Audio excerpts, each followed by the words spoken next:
ایک شخص آپ صلی اللہ علیہ وسلم کے بیت الخلاء کے اندر طہارت کے حاصل کرنے کے طریقے کا متبادل پیش نہیں کر سکتا، تو آپ کی بعثت کا جو مقصد دعوت اللہ ہے، کیا آپ اس کے طریقے کا متبادل پیش کر سکتے ہیں؟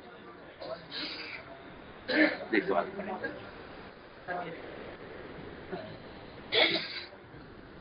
اس لیے ہمیں اس بات پر غور کرنا ہوگا کہ دعوت کی سنت کیا ہے۔ دعوت کی سنت یہ ہے، اللہ اکبر، کہ دعوت اللہ کے اندر صرف، بہت حصر کے ساتھ کہہ رہا ہوں، اگرچہ لوگوں کو حصر سے اختلاف ہے، مگر میں حصر کے ساتھ کہوں کہ صرف وہی طریقہ دعوت ہے جو محمد صلی اللہ علیہ وسلم کا طریقہ ہے، باقی کوئی طریقہ دعوت نہیں ہے۔ وہ آپ کا اپنا خیال ہے، صرف آپ صلی اللہ علیہ وسلم کا طریقہ دعوت ہے، باقی قیامت تک کوئی نیا طریقہ ایجاد کر دے اس کو دعوت تبلیغ نہیں کہا جائے گا۔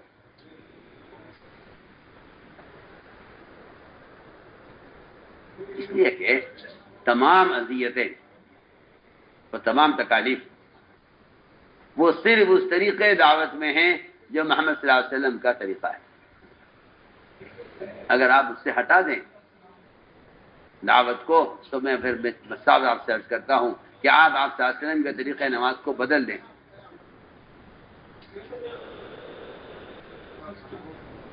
تو اس نماز کا کوئی اثر نہیں ہوگا۔ اس لیے میرا عزیز دوستو، سب سے پہلے اس کو غور کرنا پڑے گا کہ آپ صلی اللہ علیہ وسلم کا طریقہ دعوت کیا ہے۔ آپ کا طریقہ دعوت یہ ہے کہ آپ صلی اللہ علیہ وسلم ہر فرد کو دعوت دینے کے لیے اپنی ذات کو استعمال کرنا چاہتے ہیں،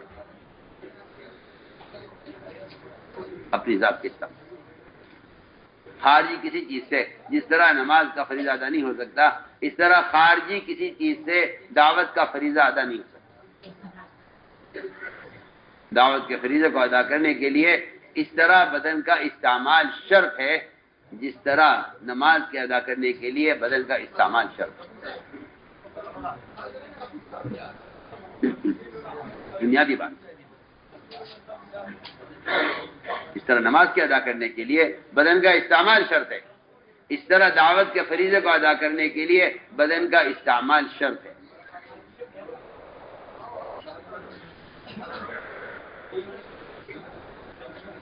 اسی لیے اللہ تعالیٰ نے دین کا پیغام لوگوں تک خود پہنچانے پر قرآن میں اس کا وعدہ کیا ہے کہ اللہ تعالیٰ ایسے لوگوں کے دلوں سے اپنے غیر کا خوف نکال دیں گے۔ ایسے لوگوں کے دلوں سے اپنے غیر کا خوف، اس لیے کہ امت میں بے دینی کی دو وجہ ہیں، یا غیروں سے محبت ہے یا غیروں کا رعب ہے۔ یہ دو وجہ ہیں بے دینی کی، اور اللہ کا یہ وعدہ ہے قرآن میں کہ جو اللہ کے دین کا پیغام لوگوں تک خود پہنچاتے ہیں، الذین یبلغون رسالات اللہ،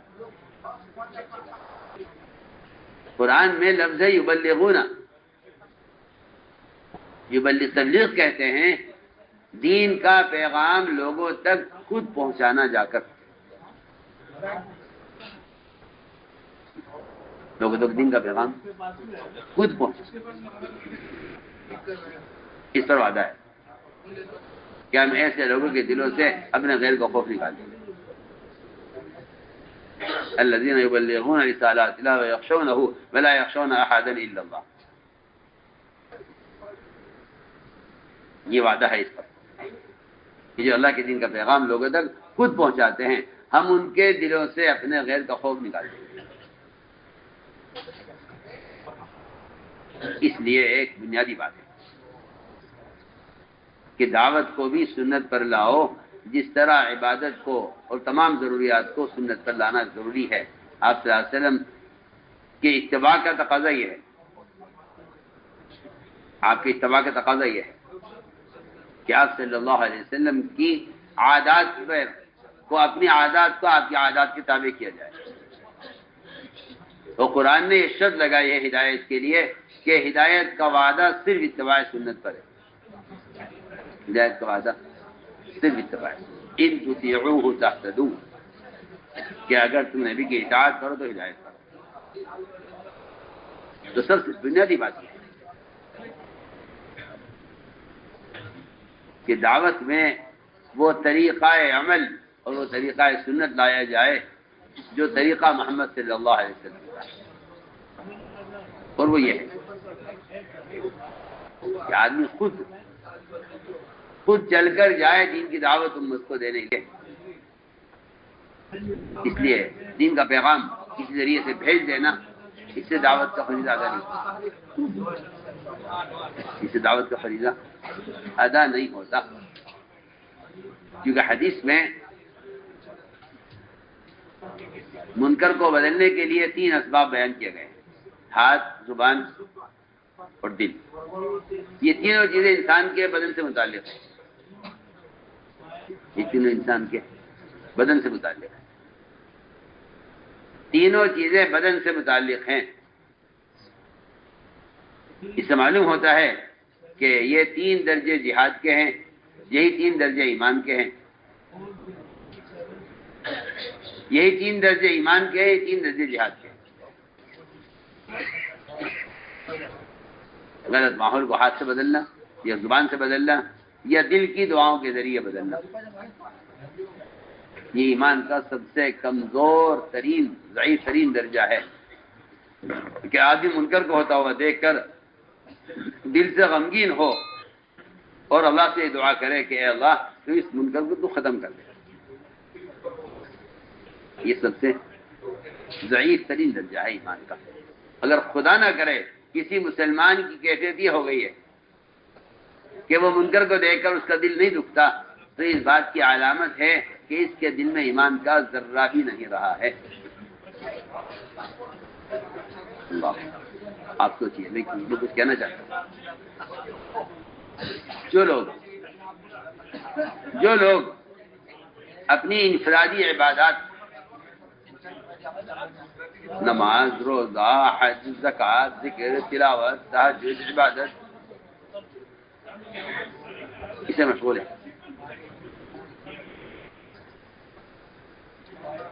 اور وہ اپنی ذات سے مکمل دیندار ہیں. میں یہاں تک عرض کر دیتا ہوں کہ شاید وہ ایسے لوگ ہیں کہ ان سے کوئی گناہ بھی نہیں ہوتا ہے، اسے گناہ نہیں کرتے، گناہ سے بہت بچنے والے، بہت متقی. اور فرمایا کہ ان کا مکمل دیندار ہو جانا بھی یہ ایمان کی تکمیل کے لیے کافی نہیں ہے. اور یہ ایمان کے کمال کی علامت صرف یہ نہیں ہے کہ ایک آدمی اپنی ذات سے بہت نیک ہے، بہت بڑا ولی ہے. یہ ایک آدمی کے دیندار و ولی ہونے کے لیے کافی نہیں ہے. اور اس کے ایمان کا کمال یہ نہیں ہے صرف کہ وہ اپنی ذات سے مکمل دیندار اور متقی ہے، بلکہ اس کے ایمان کی تکمیل کی ایک بنیادی شرط یہ بھی ہے کہ آیا وہ دوسروں کو دعوت دیتا ہے یا نہیں دیتا. اس نے ہمیں کیا کیا؟ کمال ایمان کے لیے کمال دین کافی نہیں. ایک آدمی کے دین کا کامل ہونا اس کے مکمل مومن ہونے کی کے لیے کافی نہیں.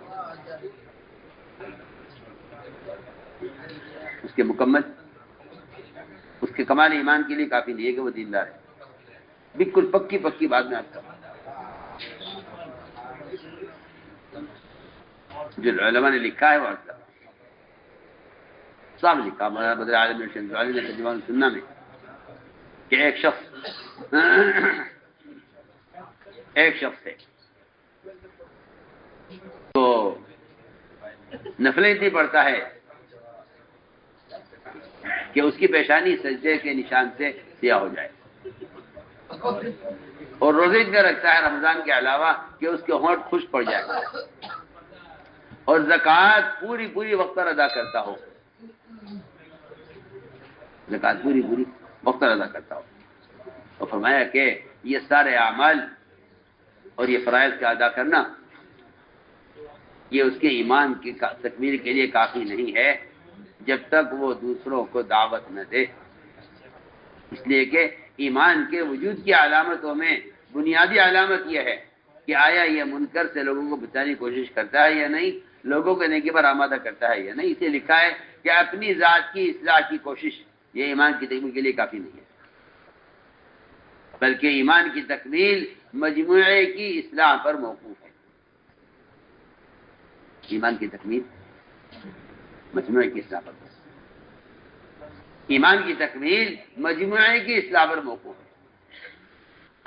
کیا کہ ایمان کا کمال یہ ہے، میں دونوں باتیں عرض کرتا ہوں، ایمان کے وجود کی علامت بھی دعوت دینا ہے اور ایمان کے بڑھنے کا سبب بھی دعوت دینا ہے. دونوں باتیں ایک ساتھ ہیں.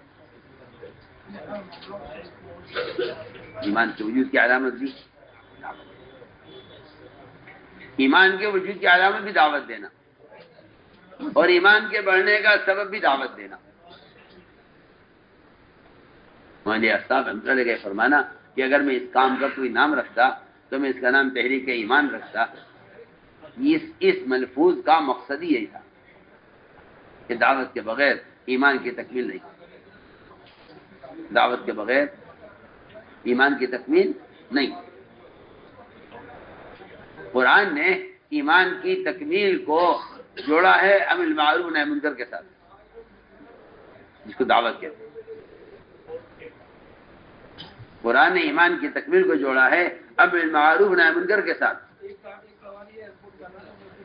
لیکن مشکل یہ ہے کہ لوگ امر معروف نہی منکر کے فریضے کو آلات و ذرائع سے ادا کرنا سمجھتے ہیں، حالانکہ میں پھر عرض کرتا ہوں کہ یہ ایک بدنی فریضہ ہے. یہ ایک بدنی فریضہ ہے. اس فریضے کو ادا کرنا اپنی ذات سے یہ ایمان کی تکمیل کا اصل سبب ہے. تأمرون بالمعروف وتنہون عن المنکر وتؤمنون باللہ، کہ ایمان باللہ کا جو بنیادی سبب ہے وہ لوگوں کو خود اپنی ذات سے نیکی پر آمادہ کرنا اور لوگوں کو منکر سے بچانے کی کوشش کرنا، یہ ایمان کی تکمیل کا اصل سبب ہے. بیان کو لائک، شیئر اور چینل کو سبسکرائب کرنا مت بھولیے. یہ بنیاد ہے ہمارے کام کی. اس لیے کہ اس میں کوئی شک نہیں ہے، اس میں کوئی شک نہیں ہے کہ لوگوں کو نیکی پر آمادہ کرنا خود اور لوگوں کو منکر سے بچانا یہی ایمان کی تکمیل کا سبب ہے. بحث ہے کہ ایمان میں زیادتی ہوتی ہے یا نہیں. امام بخاری رحمہ اللہ کا مذہب ہے کہ ایمان میں زیادتی ہوتی ہے. امام بخاری کا مذہب ہے کہ ایمان میں زیادتی ہوتی ہے. دلیل کیا ہے؟ کہ دلیل یہ ہے ان کے پاس کہ معاذ بن جبل رضی اللہ تعالی عنہ وہ لوگوں سے بازاروں میں ملاقاتیں کرتے تھے اور ان کو آمادہ کرتے تھے اس پر کہ چلو ہمارے ساتھ اٹھو، چلو ہمارے ساتھ آؤ، ایمان کے حلقہ میں بیٹھو، ہمارے پر ایمان لائیں گے. یہ امام بخاری رحمۃ اللہ علیہ کا مستدل ہے کہ ایمان میں زیادتی ہوتی ہے. دلیل ان کی یہ ہے کہ معاذ بن جبل رضی اللہ تعالی عنہ وہ لوگوں کو اس بات پر آمادہ کرتے تھے کہ آؤ ہمارے ساتھ بیٹھو، ہمارے پر ایمان لائیں.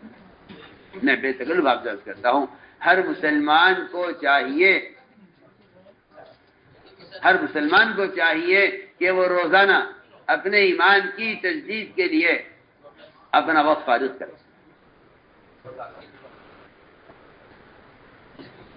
صاف بات، ہر مسلمان کو چاہیے اپنے ایمان کی تجدید کے لیے اپنا وقت فارغ کرے.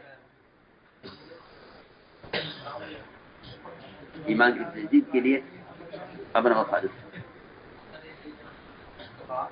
میں مثال دیا کرتا ہوں کہ آپ صبح نکل جائیں اگر بڑھئی اور نجاروں کے محلے میں، تو آپ وہاں دیکھیں گے کہ وہ اپنے ہتھیاروں کو، اپنے اوزاروں کو دھار لگا رہے ہوں گے. آپ نکل جائیے قصائیوں کے محلے میں تو آپ کو صبح لوگ ملیں گے وہ اپنی چھری پر دھار لگا رہے ہوں گے. بھئی کیا کر رہے ہیں؟ کہ یہ ہم اپنی اوزار تیار کر رہے ہیں کیونکہ ہمیں ان سے دن بھر کام لینا ہے. میں کہتا ہوں بالکل اسی طرح انسانی اعضاء سے اللہ کے احکام کو پورا کرنے کے لیے انہیں تیار کرنا، اس کا بنیادی جو ہے، اس کے لیے بنیادی کام وہ اپنے ایمان کی تجدید ہے. اپنے ایمان کی تجدید ہے. صحابہ کو حکم دیا آپ نے اپنے ایمان کو تازہ کرتے رہا کرو. صحابہ نے عرض کیا کیسے ایمان کو تازہ کریں؟ فرمایا اکثر من قول لا الہ الا اللہ، لا الہ الا اللہ، اس کے تقاضوں کوئی لوگوں کو دعوت دیا کرو کثرت سے. یہ تو بالکل آپ صاف بات کہ صرف ایمان کی تجدید کے لیے اتنا کافی نہیں ہے کہ آپ اپنا انفرادی تنہائی کا ذکر کر لیں، بلکہ ایمان کی تجدید کا تعلق اس سے ہے کہ آپ لوگوں کو اللہ تعالیٰ کے احکام پر آمادہ کریں اور لوگوں کو منکرات سے بچانے کی کوشش کریں. اس فریضے کا ادا کرنا یہ ایمان کی تکمیل کا اصل سبب ہے. تو ہم نے عرض کیا ہر مسلمان کے ذمہ لازم ہے کہ وہ فارغ کرے اپنے ایمان کی تکمیل کے لیے، اس لیے کہ ایمان باللہ کا جو تعلق ہے اصل امر معروف نہی منکر سے ہے. اپنی ذات سے آدمی کتنا بھی دیندار ہو، لیکن اس کے ایمان کی تکمیل اس پر ہے کہ وہ دوسروں کو نیکی پر آمادہ کرے اور دوسروں کو منکر سے بچانے کی کوشش کرے. اس لیے فرمایا کہ ایمان والے تو وہی لوگ ہیں، ایمان والے تو وہی لوگ ہیں جو مسجدوں کو ان ایمان کے حلقوں سے آباد کرتے ہیں. ایمان والے تو وہی لوگ ہیں، ایمان والے تو وہی لوگ ہیں جو مسجدوں کو ایمان کے حلقوں سے آباد کرتے ہیں. ہدایت یافتہ وہی لوگ ہیں جو مسجدوں کے اعمال سے آباد رکھتے ہیں. اللہ کے خواص اور تقوی والے وہی لوگ ہیں جو مسجدوں کے اعمال سے آباد رکھتے ہیں. عجیب بات ہے کہ اللہ نے قرآن میں مشرک مومن کے درمیان جو فرق کیا ہے،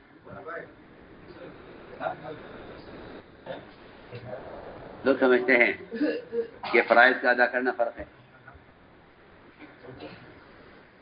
حالانکہ قرآن کی صاف آیت ہے کہ مومن مشرک کے درمیان قرآن نے جو فرق کیا ہے وہ مسجد کو آباد کرنے کا فرق کیا ہے. مسجد کو آباد کرنے کا فرق. ما کان للمشرکین ان یعمروا مساجد اللہ، کہ مشرکین کے لیے تو یہ ممکن ہی نہیں ہے کہ وہ مسجدوں کو آباد کریں گے. مسجدوں کو آباد کرنا 100% ایمان والوں کا کام ہے. مسجد کو آباد کرنا 100% ایمان والوں کا کام ہے. مشرکین کا کام یہ نہیں ہے کہ مسجدوں کو آباد کریں. اس لیے ایک بنیادی بات یہ پوری دنیا سے کی جاتی ہے کہ تبلیغ میں گشت کا موضوع وہ اصل مقصد امر معروف نہی منکر کے فریضے کو ادا کرنا ہے جس کے نتیجے میں ایمان کی تکمیل ہوگی. یہ اصل بات یہ ہے جو اصل بات کہنی چاہتا ہوں. تبلیغ میں گشت کا موضوع امر معروف نہی منکر کے فریضے کو ادا کرنا ہے جس کا نتیجہ ایمان کی تکمیل ہے. یہ اصل بات ہے. ہم لوگ گشت کو اہمیت نہیں دیتے کیونکہ ہمیں گشت کے مقاصد معلوم نہیں کیا. لوگوں تک دین کی بات پہنچا دینا یہ گشت کا موضوع نہیں ہے، گشت کا موضوع نہیں ہے. لوگوں تک دین کی بات پہنچا دینا گشت کا موضوع نہیں ہے، یہ گشت کا موضوع نہیں ہے. گشت کا موضوع کیا ہے؟ گشت کا موضوع یہ تھا کہ کسی طرح مسلمان کی جگہ کو تبدیل کیا جائے، مسلمان کی جگہ کو تبدیل کیا جائے. تغییر کا حکم ہے حدیث میں کہ جو آدمی دیکھ رہا ہے کہ یہاں لوگ شراب پر جمع ہیں کہ کسی طرح ان کو شراب کی جگہ سے بدل کر انہیں مسجد کے ماحول میں لے آؤ. تغییر مقصود ہے. گناہ کرنے والے کو اس کی جگہ سے ہٹانا ہے. آپ سوچئے وہ جلالہ مرغی جو گندگی کھاتی ہے، شریعت یہ کہتی ہے کہ اگر آپ گندگی کھانے والی مرغی کو اگر آپ ذبح کر کے استعمال کرنا چاہتے ہیں، پکانا چاہتے ہیں، تو آپ اس کو 24 گھنٹے کے لیے ایک دربے کے اندر بند کر دیجیے تاکہ اس کے گوشت سے اور اس کے جسم سے اس گندگی کا اثر ختم ہو جائے. جب اس کا گوشت صاف ہو جائے اندر کی غلاظت سے، تبھی آپ کے کھانے کے قابل ہوگی. آپ اسے اندازہ کر لیجئے جو مسلمان عبادت کے لیے پیدا کیا گیا ہے وہ منکر کے ماحول میں ہو اور آپ وہاں دین کی بات پہنچا کر آ جائیں، میں نہیں سمجھتا کہ اس کو عمل کے ماحول میں رہے بغیر وہ کیا عبادت کے قابل ہو سکتا ہے۔ جب ایک مرغی گندگی کھانے والی، وہ اس کو اگر بند نہ کیا جائے ڈبے میں تو وہ استعمال کے قابل نہیں ہو سکتا۔ میں بےتغل وقت دین کے بات کا لوگوں تک پہنچا دینا کسی ذریعے سے کوئی تبلیغ و دعوت نہیں، ایسا حکم تغیر کا ہے کہ آپ ان کو ان کے ماحول سے نکالیے، ان کے ماحول سے نکالیے۔ عمر رضی اللہ تعالیٰ ایک کے دونوں کے ہاتھ پکڑتے تھے، ایک کے دونوں کے ہاتھ پکڑتے اور کہتے کہ چلو اٹھو ہمارے ساتھ،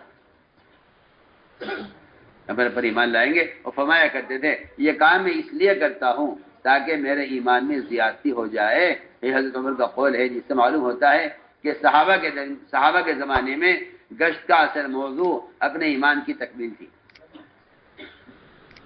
گشت کا موضوع اپنے ایمان کی تکمیل، دور صحابہ میں گشت کا موضوع اپنے ایمان کی تکمیل گشت کا موضوع تھا۔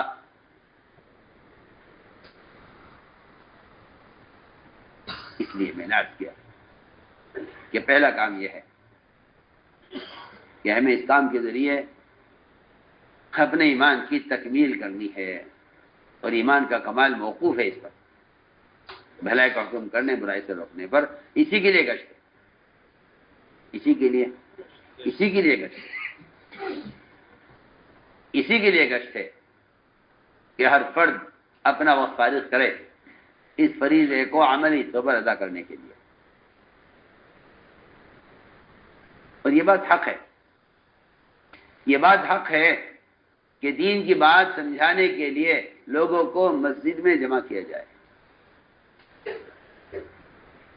یہ بات حق ہے، اور یہ ایسا بنیادی فریضہ ہے کہ حدیث سے معلوم ہوتا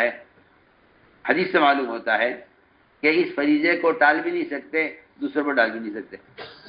جو لوگ یہ کہتے ہیں فرض کفایہ ہے، کچھ لوگ کر لیں تو باقی تو پھر زیادہ ہو جائے گا۔ ایک حدیث ہے جس سے معلوم ہوتا ہے کہ لوگوں کو مسجد میں جمع کر کے بات کرنا یہ اتنا لازمی کام ہے کہ اس کو ڈال بھی نہیں سکتے، دوسروں پر ڈال بھی نہیں سکتے کہ جی میں نہیں کر رہا، آپ کر لیجیے، یہ بھی ممکن نہیں ہے۔ اور یہ بھی نہیں ہے کہ چلو اس کو بعد میں کریں گے، اس کو بعد میں کریں گے، یہ بھی نہیں ہے۔ یہ بھی نہیں کہ بعد میں کریں گے، یہ بھی نہیں ہے کہ کوئی اور کر لے۔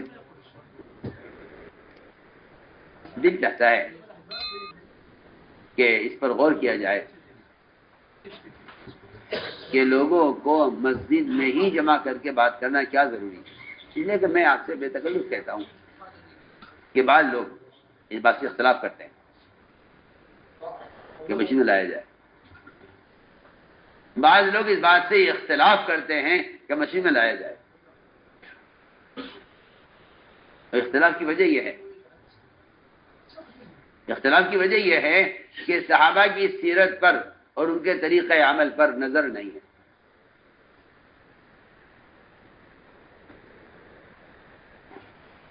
ورنہ تربیت کا تعلق میں اللہ کا جو اصل تعلق ہے وہ صرف اور صرف، میں پھر حصر کے ساتھ کہہ رہا ہوں، صرف مسجد سے۔ بت اپنے پجاریوں سے کہا کرتے تھے کہ ہمارا زمانہ ختم ہو گیا ہے، اب مسجد کے آباد کرنے والوں کا زمانہ ہے۔ بت کن سے کہتے تھے؟ اپنے پجاریوں سے، بت جو بول نہیں سکتے، جو بت بول نہیں سکتے، ان بتوں کے اندر سے آواز آتی تھی، وہ اپنے پجاریوں سے کہا کرتے تھے کہ ہماری کہا تم اب پوجا کر رہے ہو، ہمارا زمانہ ختم ہو گیا، اب تو زمانہ مسجد کے آباد کرنے والوں کا ہے۔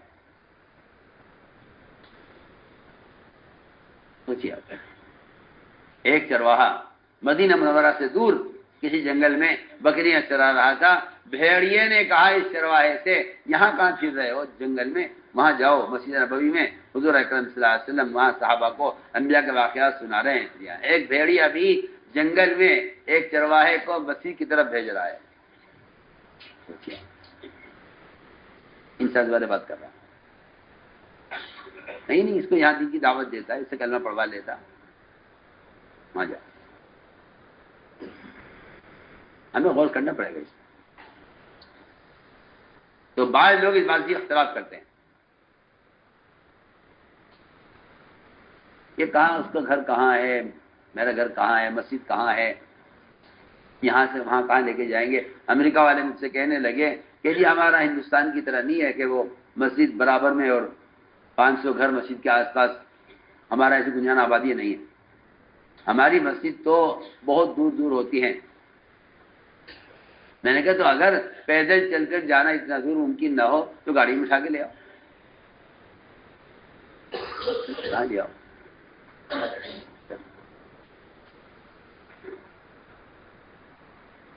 تمہارے گھر میں کوئی بیمار ہو جائے، ڈاکٹر کو تم گاڑی بٹھا کے لے آؤ گے یا مریض کو گاڑی بٹھا کے لے جاؤ گے؟ میں بہت کام کی بات آپ سے کر رہا ہوں. آپ اس کام میں نبی کے اور صحابہ کے طریقے کا متبادل پیش نہ کریں. میں یہ کہنا چاہتا ہوں یہ کام تو ایسے بھی ہو سکتا ہے، ایسے بھی ہو سکتا ہے. عمر فرماتے رضی اللہ تعالیٰ عنہ کہ تمہارے خیر امت ہونے کے لیے ایک شرط یہ بھی ہے کہ تم لوگوں کو ان کے ماحول سے نکال کر عمل کے ماحول میں لاؤ. یہ تمہارے خیر امت ہونے کے لیے شرط ہے، ورنہ تم دین کی بات پہنچا کر فارغ ہو جاؤ، اس سے تربیت اور تعلیم نہیں ہوگی. ان کو ان کے ماحول سے نکال کر عمل کے ماحول میں لاؤ. تو میں عرض کر رہا تھا کہ لوگوں کو مسجد میں جمع کرنا کیا ضروری ہے؟ دعوت دے کر مسجد میں جمع کرنا کیا ضروری ہے؟ اس لیے کہ خیال یہ پیدا ہو گیا ہے کہ دین کی بات لوگوں تک پہنچا دینے سے ذمہ داری پوری ہو جاتی ہے. ایسا نہیں ہے. وہ صرف مسجد کا ماحول ہے جو قلوب کو نرم کرتا ہے. طفیل بن عمرو دوسی رضی اللہ تعالیٰ عنہ اپنے کانوں میں روئی ڈالے ہوئے تھے کہ مجھے آپ کی بات سننی نہیں. آپ کی بات سے نفرت اور آپ کی بات سے خوف بھی تھا. اس لیے کہ کفار کہا کرتے تھے کہ محمد صلی اللہ علیہ وسلم کی بات میں ایسا سحر ہے کہ جو سن لیتا ہے وہ ان کا ہو جاتا ہے.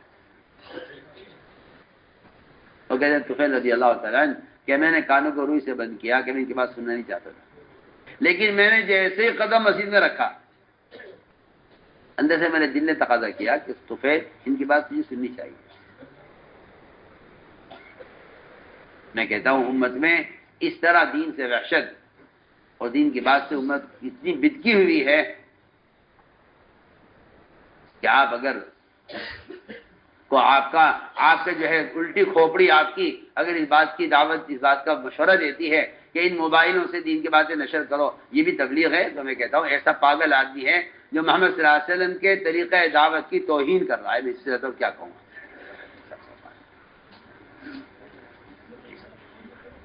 حرام راستے سے ہدایت آتی ہے، سوچیے کہ کس کی عقل خفت ہو جائے اور آپ صلی اللہ علیہ وسلم کی ذات سے مناسبت ختم ہو جائے تو اس کو حرام راستوں میں ہدایت نظر آتی ہے. جی اور کفار کہا کرتے تھے محمد ہم بھی ہدایت پر ہیں، ہم بھی پکی بات. تصویر کشی حرام ہے، تصویر کشی حرام ہے. جو آدمی تصویر بنا رہا ہے وہ اللہ بننا چاہتا ہے. سنو نا حدیث ہے، میں تو کوئی خیالی باتیں نہیں کر رہا. جو آدمی کیا بنا رہا وہ کیا بننا چاہتا ہے؟ اللہ بننا چاہتا. حدیث ہے، میں تو کوئی خیالی باتیں نہیں کر رہا.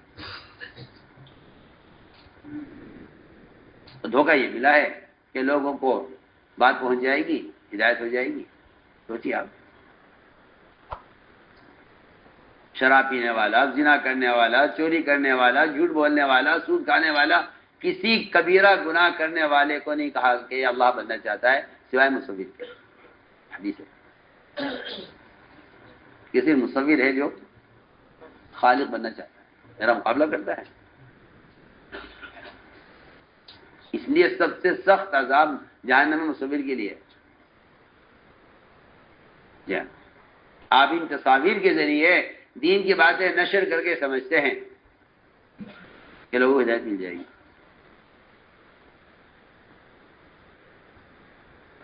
میں صاف بات کرتا ہوں کہ علم کی طلب کے لیے اپنی جگہ سے چل کر نہ آنا، امام مالک فرماتے ہیں رحمۃ اللہ علیہ کہ یہ اس کے دل میں ایسا تکبر ہے جس کی وجہ سے اللہ اسے علم سے محروم رکھے گا. علم سے اللہ محروم رکھیں گے. حضرت امام مالک کا قول نقل کر رہا ہوں. جی تکبر کی علامت ہے. ہم تو نہیں آ سکتے، علم ہمارے پاس لایا جائے. فرمایا کہ یہ ایسے تکبر کی علامت ہے کہ آدمی علم سے محروم رہے گا.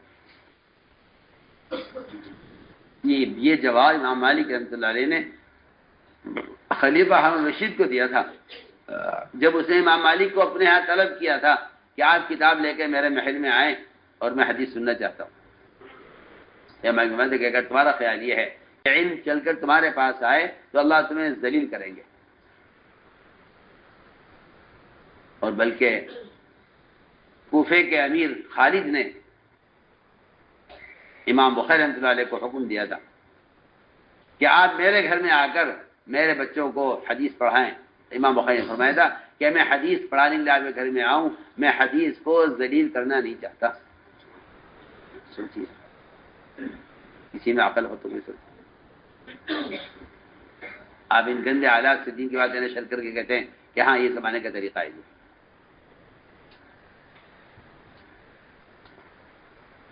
امیر خالد کوفہ کا گورنر نے کہا میرے بچوں کی ذرا خصوصیت ہے، آپ میرے بچوں کو گھر میں آ کر حدیث پڑھا دیں. تو میں مخیر فرمایا کہ میں آپ کے گھر میں آ کر بچوں کو حدیث پڑھاؤں، میں حدیث کو ذلیل کرنا نہیں چاہتا. اس میں حدیث کی ذلت ہے، اس میں حدیث کی ذلت ہے. جی حدیث کی ذلت ہے اس میں کہ میں آپ کے گھر پر آ کر آپ کو بچوں کو پڑھا دوں. تو میں تو یہ عرض کرنا چاہتا ہوں کہ یہ نشر و اشاعت سے آپ جو سمجھیں کہ اسلام قائم ہو جائے گا، یہ کوئی طریقہ نہیں ہے. اور نشر و اشاعت بھی حرام راستے سے، اس لیے کہ عمل کی استعداد پیدا ہوتی ہے فرشتوں کے پروں میں رہنے سے. شیطانی راستوں سے دین کی باتیں نشر کرنا یہ تعلیم و تربیت کا کوئی طریقہ نہیں ہے. تعلیم و تربیت کا یہ کوئی طریقہ نہیں ہے. اس لیے ہم عرض کر رہے ہیں کہ عمل کی استعداد پیدا ہوتی ہے فرشتوں کے پروں میں رہنے سے، اور فرشتوں کے پروں میں رہنے کی واحد جگہ مسجد ہے. فرشتوں کے پروں میں رہنے کی واحد جگہ مسجد. حضور اکرم صلی اللہ علیہ وسلم کا معمول رہا ہے یہ کہ آپ صلی اللہ علیہ وسلم نے امت کی تربیت اور تعلیم کے لیے امت کو مسجد سے جوڑا تھا.